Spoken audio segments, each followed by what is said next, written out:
આજની ધર્મકથા. પ્રણામ. હનુમાનજી. આ નામ સાંભળી અને આપણી સામે અત્યાર સુધી ટીવી પર મૂવીઝમાં જોયેલું એક તત્વ નજર સામે આવે કે જેનું મુખ વાંદરા જેવું હોય, જેને પૂંછડી હોય, જે કૂદકા મારતું હોય, અને કેટલેક અંશે જેને કોમિક બનાવી દીધું હોય. આ બધી ભ્રમણાઓમાંથી બહાર આવવા માટે આ એક ચરિત્ર, હનુમાનજીના પરાક્રમો કેવા હતા, એમની ગંભીરતા કેવી હતી, એમનું ચરિત્ર શું હતું, કેવું હતું, એ બધી વાતો જ્યાં સુધી નહીં સમજીએ ત્યાં સુધી આપણે આવા ભ્રમ અને માયાજાળમાં ફસાતા રહીશું. જગતને જેટલું લેણું પૈસા સાથે છે એટલું ભગવાન સાથે પણ નથી. એટલે ભગવાનને પણ કમર્શિયલ કરી દેવાની વાતમાં આ જગત ક્યારે પાછું નથી પડતું. ભગવાનને પણ એ રીતે મૂકવા કે જેના કારણે ધંધો વધે, વ્યુઅર્સ વધે. બાળકોની અંદરમાં હનુમાનજીને એવી રીતે પ્રોજેક્ટ કરી દેવા, ગણેશજીને એવી રીતે પ્રોજેક્ટ કરી દેવા કે જેના કારણે વ્યુઅરશિપ વધે. આ એક બહુ દુઃખદ ઘટના છે. આ કાળની આ એક બહુ મોટી કમનસીબી છે કે પૈસા માટે કયું ક્ષેત્ર એવું છે કે જે ક્ષેત્રને અભડાવવાનું આ પાશ્ચાત્ય જગતે પાપ નથી કર્યું. પરમાત્માને પ્રાર્થના એ કરીએ કે આપણા પરમાત્માના શાસનની અંદરમાં આવું કોઈ પણ તત્વ ન ઘૂસે, એની તકેદારી પણ આપણે રાખીએ. કોઈ પણ એંગલથી, કોઈ પણ રીતે, કોઈ પણ પરમાત્મા કે મહાપુરુષનું ચરિત્ર એ કમર્શિયલી લોકોનું મનોરંજન કરવા માટે ન થાય. લોકોને જ્ઞાન આપવાના બહાને એ લોકોનો જે છુપો પર્પઝ છે ધંધો કરવાનો, એ પર્પઝના ઝાંસામાં આપણે ભોળવાઈ ન જઈએ, એ તકેદારી રાખવી બહુ જરૂરી છે. આપણે હનુમાનજીના ચરિત્ર પર આવીએ. લંકાની અંદર પ્રવેશે છે અને આશાલિકાનો જે મહેલ છે, એની જે વિદ્યા છે, એ દરેક વિદ્યાને એમણે હણી નાખી અને અંતે એના મોઢામાં ઘૂસી અને ગદાના પ્રહાર વડે આશાલિકા નામની વિદ્યાને એમણે ચૂર કરી નાખી. માટીના ચપણિયાની જેમ પેલો કિલ્લો જેમ તૂટી પડ્યો હતો ત્યાં સુધી આપણે ગઈકાલે જોયું. હવે કિલ્લાનો જે રક્ષક છે, રાક્ષસોનો સુભટ વજ્રમુખ, અત્યંત પરાક્રમી અને લોકોની અંદરમાં કીર્તિને પામેલો એવો આ રાક્ષસ. આપણે જ્યારે રાક્ષસ શબ્દ વાપરીએ છીએ ત્યારે એવું ન સમજવું કે લંકાની અંદરમાં જે લોકો હતા એ બધા બહુ કુરૂપ હતા, રાક્ષસ જેવા દેખાતા હતા, એવું નહીં. રાક્ષસ નામનો વંશ હતો. જેમ કપી પુત્ર જેમ કહી શકાય છે હનુમાનને, તો એ વાંદરાના પુત્ર ન હતા, એ વાંદરા જેવા ન હતા. એ વંશ હતો કે જે વંશની અંદરમાં તેઓ જન્મ્યા હતા. આપણે સમજો કોઈક આપણા પરમાત્મા અથવા કોઈ મહાપુરુષો ઇક્ષ્વાકુ વંશમાં થયા હોય તો આપણે એને ક્યારે માણસની જગ્યાએ શેરડી જેવા નથી દેખાડતા કે જો આ શેરડી જેવા લાગતા હશે કારણ કે ઇક્ષ્વાકુ વંશમાં ઉત્પન્ન થયા છે. એટલે જેમ આ બધી છોકરમત આપણને નથી હોતી, તો એટલી પણ કોમન સેન્સ આપણે વાપરીએ કે રાક્ષસ વંશની અંદર જન્મેલો વ્યક્તિ, વાનર વંશની અંદર જન્મેલા વ્યક્તિઓ એ ક્યારેય પણ વાનર કે રાક્ષસ જેવા ન હોય, એ સામાન્ય માણસ જેવા જ હોય. એટલે અહીંયા એ રાક્ષસ સુભટ જે છે વજ્રમુખ, એ દોડી આવ્યો અને હનુમાનજી પર હુમલો કર્યો. એ વજ્રમુખ બહુ જ પ્રસિદ્ધ હતો પોતાની યુદ્ધ કુશળતા માટે અને ગર્વિષ્ઠ હતો કે એના જેવું રક્ષણ આ કિલ્લાનું કોઈ ન કરી શકે, એનો વાર ક્યારે ખાલી નથી જતો, વગેરે વગેરે જે વાતો છે એ લોકોની અંદરમાં પ્રચલિત હતી. પણ સામે હનુમાનજી હતા એટલે એના ખડગના હુમલાઓને ગમે તેમ કરી અને હનુમાનજીએ એને પાછા ઠેલ્યા. હનુમાનજીએ પોતાની શક્તિને ત્યાં સુધી ન વાપરી કે જ્યાં સુધી વજ્રમુખ થાક્યો નહીં. આ પણ એક કળા છે. આપણે જ્યારે સામાનો પ્રતિકાર કરવો છે તો જ્યારે એ પોતાની પરાકાષ્ઠાએ છે, પીક ઉપર છે, ત્યારે એનો પ્રતિકાર ન કરાય, કારણ કે ત્યારે એનામાં એનર્જી લેવલ પીકનું હોય છે. જે વ્યક્તિની અંદરમાં એનર્જી લેવલ પીકનું છે એનો સામનો કરીએ એટલે સામો વ્યક્તિ ગમે તે ભોગે આપણને પરાસ્ત કરવા માટે એ પોતાની બધી શક્તિઓને દાવ પર લગાડી દે. પણ જો એને કેટલોક સમય આપી દઈએ અને એ પોતાની બધી એનર્જી વેડફી નાખે, એ પછી જો એનો પ્રતિકાર થાય તો ત્યારે એ થાકેલો પણ હોય, કંટાળેલો પણ હોય અને કદાચ કેટલેક અંશે મનથી હારેલો પણ હોય. એવા સમયે થયેલો પ્રતિકાર એ અચૂક વિજય અપાવે. એટલે આ વિચારણા કરવી એ પણ એક જાતની કળા છે, કૌશલ્ય છે. દરેક જગ્યાએ આંધળું ક્યાં કરી અને તૂટી પડવું એ પરાક્રમ નથી, એ વીરતા નથી. વીર એ છે કે જે ઔચિત્ય જાળવે છે, ઉચિત સમયે ઉચિત કાર્ય કરે છે. એટલે હનુમાનજીએ આ વજ્રમુખના બધા જ વાર જ્યારે પૂરા થઈ ગયા ત્યાં સુધી એનો પ્રતિકાર ન કરતા એ જ્યારે થાક્યો એવું લાગ્યું ત્યારે તરત જ એમણે વજ્રમુખના ખડગવાળા હાથને પોતાના એક હાથેથી પકડી રાખ્યો અને બીજા હાથેથી ગદાનો એક ફટકો માર્યો, વજ્રમુખના માથાને વધેરી નાખ્યો. જે લોકો કાર્યસિદ્ધિ માટે કૃતસંકલ્પ હોય એ લોકોને કાર્યસિદ્ધિના માર્ગમાં આવતા તમામ વિઘ્નો એને કઈ રીતે હણી નાખવા, કઈ રીતે વિખેરી નાખવા, એનું સહજપણે સ્ફૂર્ણાનું જ્ઞાન થઈ જાય છે. અને એટલે જ આપણે ત્યાં સંકલ્પને સિદ્ધિ કીધી છે. હજી તો તમે સંકલ્પ કરો છો, છતાં પણ તમે એમ કહો કે આ સિદ્ધ થઈ જશે, તો કે હા, કારણ કે જેટલો દ્રઢ સંકલ્પ હોય છે એટલું જ એ સંકલ્પનું પરિણામ નજીક આવી જતું હોય છે. વજ્રમુખ હણાયો. વજ્રમુખની એક વીર પુત્રી હતી લંકાસુંદરી. લંકાની અંદર જેમ લંકાસુંદરીના રૂપની બોલબાલા હતી એમ એ લંકાસુંદરીના વિદ્યાબળની પણ મુક્ત કંઠે લોકો દ્વારા પ્રશંસા થતી હતી. કેટલાય લોકોએ આ લંકાસુંદરીને પોતાની બનાવી લેવા માટે કેટલાય કાવતરાઓ રચ્યા, કેટલીય પુરુષાર્થની ધારા વહાવી, કેટલાય પ્રયત્નો કર્યા, પણ કોઈ હજી સુધી લંકાસુંદરીને પ્રાપ્ત કરી શક્યા ન હતા. અને વય થવા છતાં પણ લંકાસુંદરી હજી સુધી કોઈને વરી ન હતી. એટલે લંકાસુંદરીને જ્યારે સમાચાર મળ્યા કે મારા પિતાનો વધ થયો છે ત્યારે તે એકદમ વ્યાકુળ બની ગઈ અને મારા પિતાનો વધ કોણે કર્યો એ જાણવા એ અધીરી બની ગઈ. પોતાની એક તીક્ષ્ણ કટારી હતી એ લઈને લંકાસુંદરી મહેલની બહાર દોડી આવી. એણે જોયું તો સ્તબ્ધ થઈ ગઈ કે વજ્રમુખનું લોહી નીતરતું મળદું જમીન પર પડ્યું હતું અને એક વીર પુરુષ અન્ય રાક્ષસ સુભટોની સાથે એકલે હાથે લડી અને બધાને યમલોકમાં પહોંચાડી રહ્યો હતો. લંકાસુંદરીએ વિદ્યાશક્તિનું રૂપ ધારણ કર્યું અને આકાશમાં ઉછળી એમણે હનુમાન ઉપર પ્રહાર કરવાના શરૂ કર્યા. આ અચાનકથી નવા પ્રકારનો પ્રહાર થયો એટલે હનુમાનજી થોડા બેબાકડા બની ગયા. પણ તરત જ એમણે પોતાની જાતને સંભાળી લીધી અને એણે એ પદ્ધતિ જોઈ લીધી કે દર કેટલા ટાઈમ ઇન્ટરવલ પર અને કઈ રીતે આ વિદ્યાશક્તિવાળા જે શક્તિ જે છે એ મારી પર પ્રહાર કરે છે. ચપળ હતા, બહુ જ ઓછી ક્ષણોની અંદરમાં પારખી લીધું અને એ જ રીતે એમણે વળતું આક્રમણ શરૂ કર્યું. પણ એમણે એ સમયે એટલો વિવેક જાળવ્યો કે ગમે તેમ કરી અને સામા પ્રહારને રોકું, પણ મારા તરફથી હું પ્રહાર નહીં કરું, કારણ કે આ વિદ્યાશક્તિ એટલે કોઈ દૈવી નથી, આ તો સ્ત્રી છે અને સ્ત્રી પર પ્રહાર ન થાય. અને એટલે લંકાસુંદરીના ઘણા ધીંગાણા થયા, પણ હનુમાનજીએ એક પણ જગ્યાએ પોતાનો વિવેક ચૂક્યો નહીં અને દરેક ધીંગાણાનો જવાબ આપ્યો, પરંતુ પોતે પોતાના તરફથી એક પણ વાર સામે ચડીને કર્યો નહીં. લંકાસુંદરીના તમામ અસ્ત્રો છેદી નખાયા, વિદ્યાશક્તિને પરાજિત કરી દેવાઈ. આજ સુધી લંકાસુંદરીને પરાજિત કરનાર કોઈ ન હતું.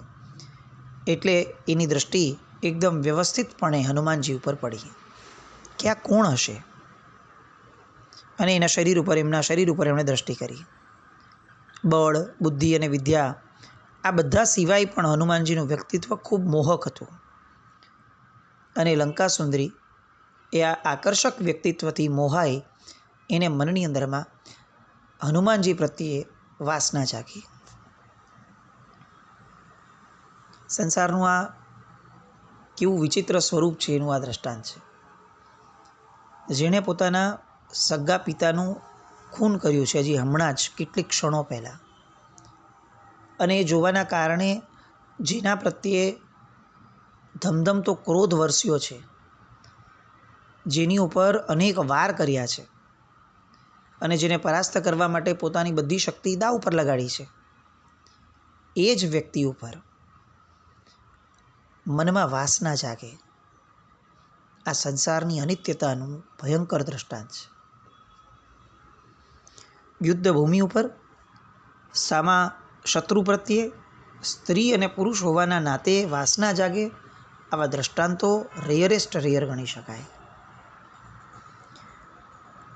પણ લંકાસુંદરીને આવો ભાવ પ્રગટ્યો. પિતાનું મળદું હજી તો પોતાના મહેલના પ્રાંગણમાં જ પડ્યું છે અને જેના પ્રત્યે હજી કેટલીક ક્ષણ પહેલાં દ્વેષ જાગ્યો હતો, એના જ માટે રાગ જાગે. આવી એક અવનવી ઘટના લંકાસુંદરીના જીવનમાં બની. એનું શરીર કંપવા લાગ્યું. લજ્જાથી એ ઝૂકી પડી. અંદરની વાસના, અંદરના રાગે હવે એને લડવા માટેનો જે ભાવ હતો એ લડવા માટેના ભાવથી પૂર્ણપણે દૂર કરી દીધી અને એ પગે પડી અને એને શરણ સ્વીકારી અને કહે છે કે વીર પુરુષ, મને ક્ષમા કરો. તરત જ હનુમાનજી કહે છે કે તને અભય છે, તું સ્ત્રી છે, તારી ઉપર ક્યારેય પણ હુમલો ન થાય. પણ છતાં પણ લંકાસુંદરી કહે છે કે મેં અવિચારી સાહસ કર્યું. હનુમાનજી કહે છે કે તે અવિચારી નથી કર્યું, તે વિચારપૂર્વકનું સાહસ કર્યું છે. કારણ કે પોતાના પિતાનો વધ કરનાર ઉપર ક્રોધ આવે એ તો સ્વાભાવિક છે, અને વધ કરનારનું વધ કરવાનું મન થાય એ પણ એટલું જ સ્વાભાવિક છે. પણ લંકાસુંદરી ફરી એને કહે છે કે મેં તમારું પરાક્રમ વિચાર્યું જ નહીં, એ તો મારી ભૂલ થઈ ને. અને ત્યારે હનુમાનજી કહે છે કે પરાક્રમ વિચારવાથી ન સમજાય, લડવાથી જ સમજાય. તમે મારો વધ ન કરી શક્યા તેનો તમને અફસોસ થાય છે? અને લંકાસુંદરી કહે છે કે ના, શરમથી મુખ ઝુકાવી અને એમ કહે છે કે તમારો વધ ન થયો એનો મને આનંદ છે. અંદરનો રાગ, અંદરની વાસનાઓ કેવા કેવા નાટકો મનુષ્ય પાસે કરાવડાવે છે. પોતાના પિતાના હત્યારા સાથે આ રીતે વાત કરવી, પોતાના પિતાનું જેણે ખૂન કર્યું છે એના પ્રત્યે જાગેલા દ્વેષમાંથી અચાનકથી આવો પલટો ખાવો, એ દર્શાવે છે કે મનુષ્ય એ રાગ અને દ્વેષનો કેવડો મોટો જાલિમ ગુલામ છે. એ કઈ ક્ષણે શું કરશે એની કલ્પના એ પોતે પણ ન કરી શકે. હનુમાનજી પૂછે છે કે તમારાથી મારો વધ ન થયો એનો આનંદ થવાનું કારણ શું? અને ત્યારે લંકાસુંદરી ઘટસ્ફોટ કરે છે વિચારનો, શબ્દનો, કે મારા પિતાજીને એક જ્ઞાની પુરુષે કહ્યું હતું કે તારો વધ કરનાર પુરુષ એ તારી પુત્રીનો પતિ થશે. હનુમાનજી આશ્ચર્યમાં કોઈ એક શબ્દ બોલી શકતા નથી અને લંકાસુંદરી તરત વાતને આગળ વધારે છે કે હવે મને પરણી લો અને મને સુખી કરો. હનુમાનજી પૂછે છે કે તું મને પરણીને કઈ રીતે સુખી થઈશ? હનુમાનજી કહે છે કે સકલ વિશ્વની અંદરમાં, લંકાસુંદરી કહે છે, સકલ વિશ્વની અંદરમાં આપના જેવું કોઈ વીર પુરુષ મેં અત્યાર સુધી જોયું નથી. આપને પતિ બનાવીને જગતની સર્વ સ્ત્રીઓમાં હું અતિશય ગર્વવંતી બની જઈશ. પસ્તાવો તો નહીં થાય ને? હનુમાનજી પૂછે છે. અને એ કહે છે કે આપનો પરિચય થઈ ગયો, આપના પરાક્રમનો પરિચય થઈ ગયો, આપની મુખાકૃતિ, આપની વાણીનો પરિચય થઈ ગયો. બસ હવે પસ્તાવાની કોઈ તક મારા જીવનમાં આ ભાવમાં આવે એવી શક્યતા જ નથી. અને હનુમાનજીએ લંકાસુંદરીને પોતાની સાથે લગ્નની અનુમતિ આપી. પણ સૌથી પહેલાં લંકાસુંદરીના પિતાના મૃતદેહની અંતિમ વિધિ કરાવી, સ્નાન આદિ કર્યું, પોતાના મહેલમાં લઈ ગયા લંકાસુંદરી, એમને સંધ્યાનું ભોજન કરાવ્યું અને ગાંધર્વ વિધિથી લંકાસુંદરી અને હનુમાનજી એ બંનેના લગ્ન થયા. એક અજૈન માન્યતા જે અત્યાર સુધી આપણે જોતા આવ્યા હતા કે હનુમાનજી બાલ બ્રહ્મચારી હતા. કેટલીય વસ્તુઓ સર્વજ્ઞ પ્રણીત શાસ્ત્રો અને વાતોમાંથી જાણવાનો પ્રયત્ન જો આપણે જીવનમાં નહીં કરીએ તો કેટલાક સત્યથી આપણે અજ્ઞાત જ રહીશું જીવનભર. જે વસ્તુ જે રીતે છે તેને તે જ રીતે મૂકવું, આવો સર્વજ્ઞ પરમાત્માઓનો જે એક વ્યવહાર છે, એ વ્યવહારને જો આપણે પોતીકો નહીં બનાવીએ તો જગતની અંદર ચાલતી ભ્રમણાઓથી આપણે સતત લેપાતા જશું. હનુમાન લંકા સુંદરી સાથે મહેલની અટ્ટાલિકામાં ઊભા લંકાનું અવલોકન કરે છે. પશ્ચિમ દિશામાં સૂર્ય અસ્ત પામે છે અને હવે આ લંકામાં હનુમાનજી જે કાર્ય કરવા આવ્યા છે એ કાર્યનું આયોજન એના મનની અંદરમાં રાત્રિના સમયમાં શરૂ થાય છે. આ વખતે હવે બીજા દિવસની સવારે લંકા સુંદરી પાસેથી લંકાની અંદરમાં કઈ રીતે ક્યાં જઈ અને સીતા સુધી પહોંચી શકાય, સીતાજી સુધી, એનું આખું જ્ઞાન હનુમાનજી લંકા સુંદરી પાસેથી મેળવે છે. હનુમાનજીને એક વસ્તુ ખ્યાલમાં છે કે જો આખી લંકાની અંદરમાં કોઈ વ્યક્તિ બહુ પ્રાજ્ઞ છે, સેન્સિબલ છે, સમજુ છે, તો એ વિભીષણ છે. એટલે એમને એમ થયું કે હું રાવણ કે સીતાજી પાસે જાઉં એ પહેલાં વિભીષણ પાસે જાઉં, કારણ કે નીતિજ્ઞ છે અને ન્યાયી રાજપુત્ર છે. સીતાનું અપહરણ થયું સીતાજીનું, એ બાબતમાં એક જરા પણ સહમત નહીં જ હોય, એટલે પહેલાં હું એમની પાસે મળવા જાઉં. અને જો એના દ્વારા જ સીતા મુક્તિ થઈ જતી હોય તો યુદ્ધની જ્વાળામાં કરોડો પ્રાણોની આહુતિ આપવું એ ઉચિત નથી જ. હનુમાનજીએ લંકાનો એ માર્ગ લંકા સુંદરી પાસેથી જાણી લીધો હતો. વિભીષણનો મહેલ જ્યાં હતો ત્યાં પોતે પહોંચ્યા. દ્વારપાળ પૂછે છે, એ પોતાની મુદ્રિકા આપે છે કે પવનંજયનો પુત્ર છું. વિભીષણે એનું આગમન જાણી આનંદ વ્યક્ત કર્યો અને સ્વયં પોતે નીચે આવી અને હનુમાનજીનું સ્વાગત કર્યું. મંત્રણા ગૃહમાં બધા પ્રવેશ્યા, બંને જણા. ભદ્રાસન પર બેસવાનો ઇશારો કર્યો વિભીષણે અને પૂછ્યું કે કુશળ તો વર્તે છે ને? હનુમાનજી હા પાડે છે અને પૂછે છે કે અહીંયા આવવાનું પ્રયોજન શું? અને ત્યારે હનુમાનજી પોતાની વાતને સરસ રીતે રજૂઆત કરે છે. હે ન્યાયનિષ્ઠ રાજન, રામ પત્ની સીતાનું અપહરણ થયું છે ને દશમુખ રાવણ અપહરણ કરનાર છે. સીતાને લંકાના દેવરમણ ઉદ્યાનમાં રાખવામાં આવ્યા છે. આપ દશમુખના લઘુભ્રાતા છો, નાના ભાઈ છો. આવું અપકૃત્ય કરતાં દશમુખને આપે રોકવા જોઈએ. ન્યાય વિરુદ્ધ કાર્ય પ્રત્યે આપ ઉદાસીન કેમ છો? બહુ સ્પષ્ટ અને વેધક, સીધી વાત, કોઈ ફરાવવાની વાત નહીં, કોઈ લાંબુ ચોડું કરવાની વાત નહીં, સીધી વેધક વાત. અને વિભીષણ પણ તરત જવાબ આપે છે કે હનુમાનજી, તમારી વાત સાચી છે. સીતાજીને મુક્ત કરાવવા મેં વડીલ બંધુને સમજાવ્યા હતા, પણ હવે હું પુનઃ આગ્રહપૂર્વક સમજાવવા ચોક્કસ પ્રયત્ન કરીશ જો આપ કહો છો તો. હનુમાન કહે છે કે જો પ્રયત્ન કરવો હોય તો અત્યારે જ કરવો જરૂરી છે, કારણ કે અત્યારે જે છે હું શ્રી રામની આજ્ઞાથી અહીંયા આવ્યો છું. વિભીષણ ચોંક્યા. જે હનુમાન એકલપંડે વરુણ રાજને અંફાવવા અને હરાવવા માટે સક્ષમ હતો, એ જો દૂત બનીને આવ્યો હોય તો એ જેમનો દૂત છે એ પરાક્રમી સાથે લડવામાં કોઈ મજા નથી જ. અને તરત એ હનુમાનજીને કહે છે કે હું તમારી વાત સાથે સહમત છું. સીતાજીને શ્રી રામને સોંપી જ દેવી જોઈએ, એ જ ન્યાય છે. અને ન્યાયની રક્ષા કરવા માટે હું મોટા ભાઈને પ્રાર્થના કરીશ. પછી જે પરિણામ આવશે એના પર આપણે વિચારશું. હનુમાનજીને વિભીષણની વાતથી સંતોષ થયો. વિભીષણને નમસ્કાર કર્યા અને સીધા ત્યાંથી એ દેવરમણ ઉદ્યાને આવ્યા. પવિત્રતા હતી પણ પ્રસન્નતા ન હતી. ઉદ્યાન હતું પણ ઉદ્યાન સ્મશાન જેવું વર્તાતું હતું. અશોક વૃક્ષની છાયામાં સીતાજી બેઠા હતા. કેશ કલાપ લુખ્ખો ફરી રહ્યો હતો. મુખ એટલું બધું ગ્લાન થયું હતું, અશ્રુધારાથી ભીનું થયેલું હતું કે જાણે એવું લાગતું હતું કે એમનું શરીર કૃશ થઈ અને હવે ઢળી પડશે.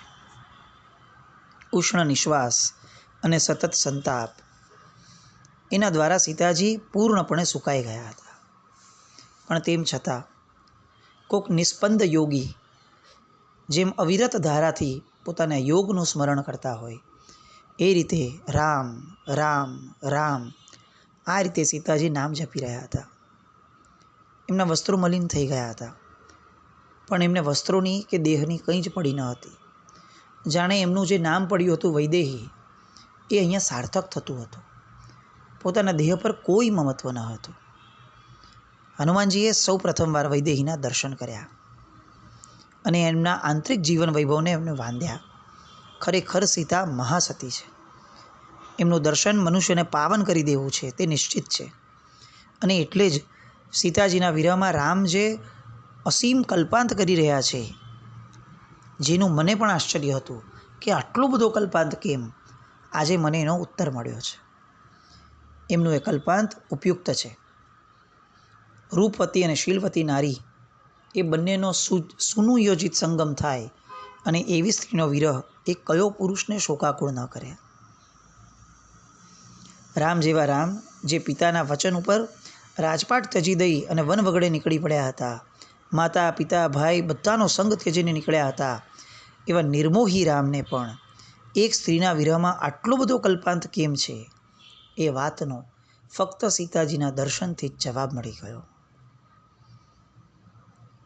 કારણ કે આ રામની વ્યથા એ વિષય વાસનાથી પ્રેરિત ન હતી.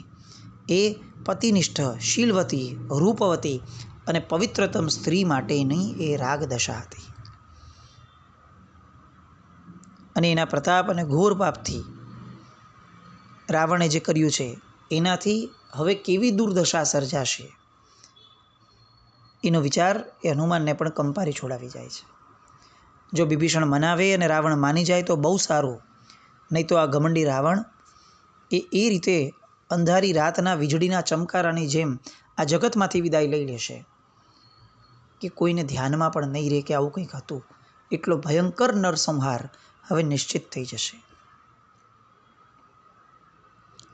અશોક વૃક્ષ પર બેસીને એ સીતાજીનો સંપર્ક કઈ રીતે કરે છે અને કઈ વિચક્ષણતા વાપરે છે, એ બધી વાત આવતીકાલે જોઈએ.